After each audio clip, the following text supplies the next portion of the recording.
Bismillahirrahmanirrahim. Assalamualaikum warahmatullahi wabarakatuh. Perkenalkan, nama saya Rismawati dari kelas AK21G, NIM 10573311931. Di sini saya akan menjelaskan dua sistem, yaitu sistem periodik dan sistem perpetual. Yang pertama yaitu sistem periodik.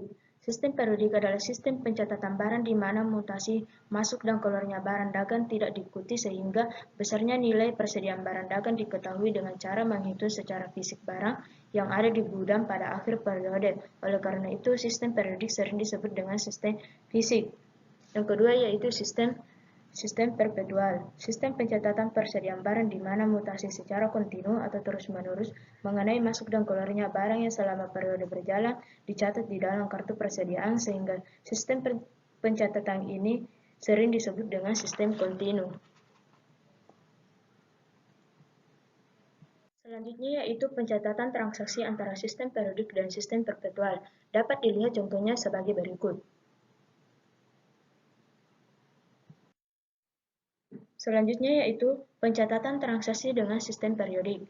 Aktivitas utama dari perusahaan dagang dimulai dengan melakukan pembelian barang dagang dari para pemasok baik secara tunai maupun kredit. Barang dagang tersebut sementara waktu disimpan sebagai persediaan sebelum dilakukan penjualan kepada para pelanggan.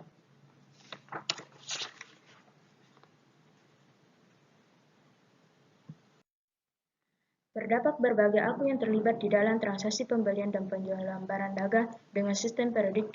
Akun-akun tersebut antara lain yaitu: yang pertama, 1. Persediaan barang dagang, 2. Pembelian barang dagang, 3. Potongan pembelian, 4. Retur pembelian dan keringanan harga, 5. Beban angkut pembelian, 6. Utang usaha, 7. Penjualan barang dagang, 8. Potongan penjualan, 9. Retur penjualan dan keringanan harga, 10. Beban angkut penjualan, 11. Piutang usaha, 12. Beban pokok penjualan atau harga pokok penjualan, 13. Pajak pertambahan nilai atau PPN atau PPN masukan dan PPN keluaran, dan yang terakhir adalah kas.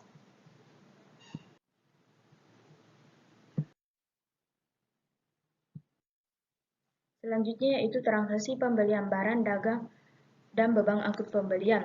Transaksi pembelian barang dagang dapat dilakukan secara tunai maupun kredit. Di dalam transaksi tersebut banyak hal yang perlu disepakati. Salah satunya adalah membicarakan perjanjian dan mengenai perpindahan hak kepemilikan atas barang dagang.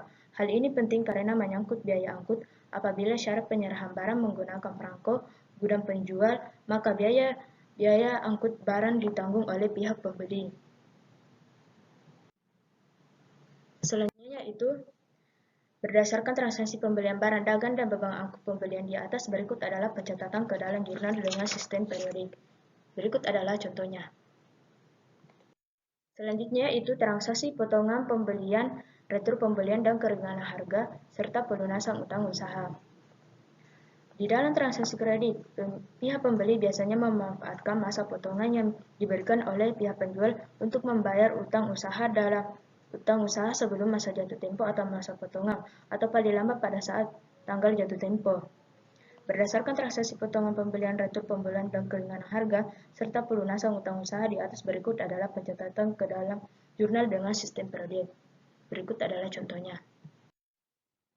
Selanjutnya yaitu transaksi penjualan barang dagang dan beban angkut penjualan. Transaksi penjualan barang dagang dapat dilakukan secara tunai maupun kredit. Salah satu hal penting di dalam transaksi penjualan barang adalah beban angkut. Apabila syarat penyerahan barang menggunakan perangko gudang pembeli, maka beban angkut barang ditanggung oleh pihak penjual. Dapat dilihat contohnya sebagai berikut. Selanjutnya yaitu transaksi potongan penjualan, retur penjualan dan keringanan harga, serta pelunasan piutang usaha. Dalam meningkatkan perputaran kas, biasanya pihak penjual menawarkan insentif berupa potongan kepada pihak pembeli untuk membayar utang usahanya sebelum masa jatuh tempo, masa potongan, atau paling lambat pada tanggal jatuh tempo.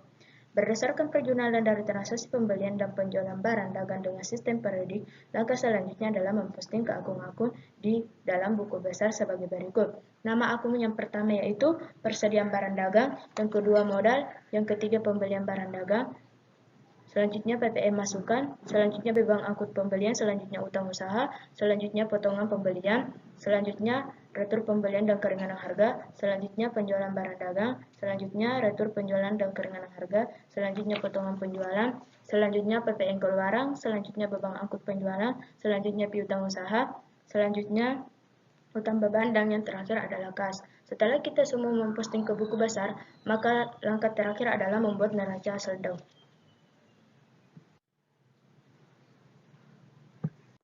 Selanjutnya yaitu penyusunan laporan keuangan akhir periode. Di dalam sistem periodik, mutasi barang dagang selama satu periode tidak dicatat di akun persediaan barang dagang, melainkan di pembelian barang dagang. Oleh karena itu, untuk mendapatkan besarnya nilai persediaan barang diperlukan penyesuaian pada akhir periode. Ada beberapa hal yang perlu dilakukan pada akhir periode mengenai pencatatan dengan sistem periodik, antara lain yaitu: 1. Menghitung besarnya nilai persediaan akhir periode. Pada pembahasan ini telah dijelaskan bahwa di dalam transaksi pembelian dan penjualan barang dagang selama periode berjalan dengan sistem periodik tidak menggunakan akun persediaan barang dagang, sehingga mutasi barang dagang tidak dilakukan. Langkah-langkah untuk menghitung besarnya nilai persediaan barang dagang pada akhir periode adalah: yang pertama, menghitung jumlah fisik barang pada akhir periode; kedua, menentukan harga barang per unit; tiga, menentukan besarnya nilai barang dagang. Yang kedua yaitu menghitung besarnya nilai beban pokok penjualan. Setelah dilakukan penyesuaian akun persediaan barang dagang atau awal periode dan akhir periode ke dalam akun beban pokok penjualan, langkah selanjutnya adalah memindahkan atau menutup seluruh akun-akun yang berhubungan dengan biaya pokok atau harga pokok.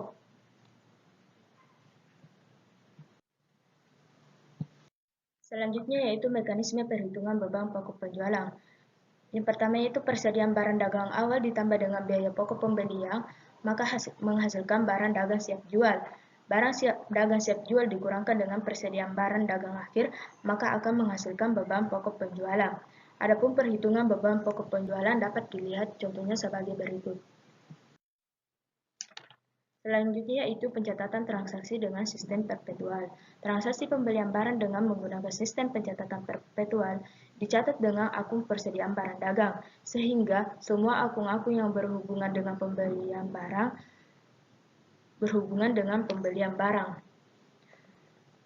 Akun-akun yang terlibat di dalam transaksi pembelian dan penjualan barang dagang dengan sistem perpetual antara lain yaitu: 1. Persediaan barang dagang, 2. Utang usaha, 3. Penjualan barang dagang, 4. Beban pokok penjualan, 5. Potongan penjualan, 6. Retur penjualan dan keringanan harga, 7. Beban angkut penjualan, 8. Piutang usaha, 9. Pajak pertambahan nilai atau PPN, dan yang terakhir yaitu kas.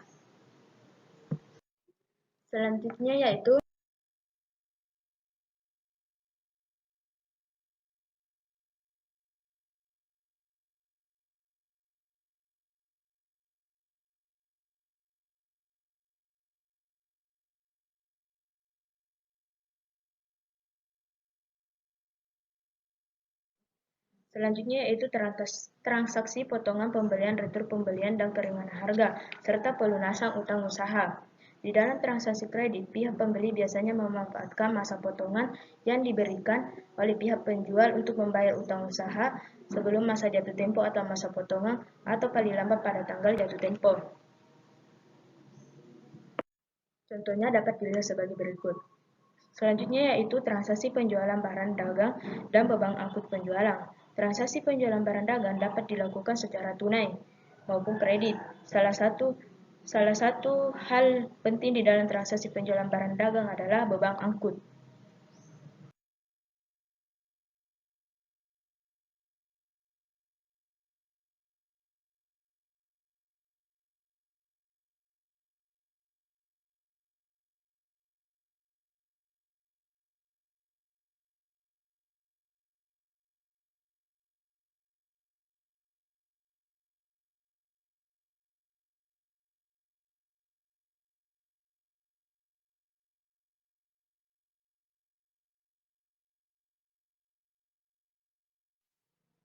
Dan yang terakhir yaitu penyusunan laporan keuangan akhir periode.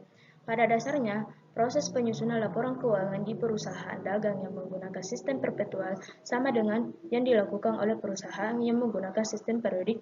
Meskipun demikian, saldo masing-masing akun yang berhubungan dengan pembelian dan penjualan barang dagang dapat berbeda antara kedua sistem, atau perpetual dengan periodik. Hal tersebut terjadi karena terkait dengan sistem penentuan biaya yang digunakan.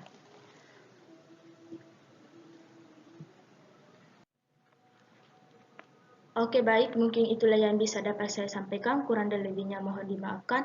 Apabila ada kesalahan atau masih ada yang kurang jelas, mohon dimaafkan. Sekian dari saya. Billahi fisabilillah. Wastabil khairah. Assalamualaikum warahmatullahi wabarakatuh.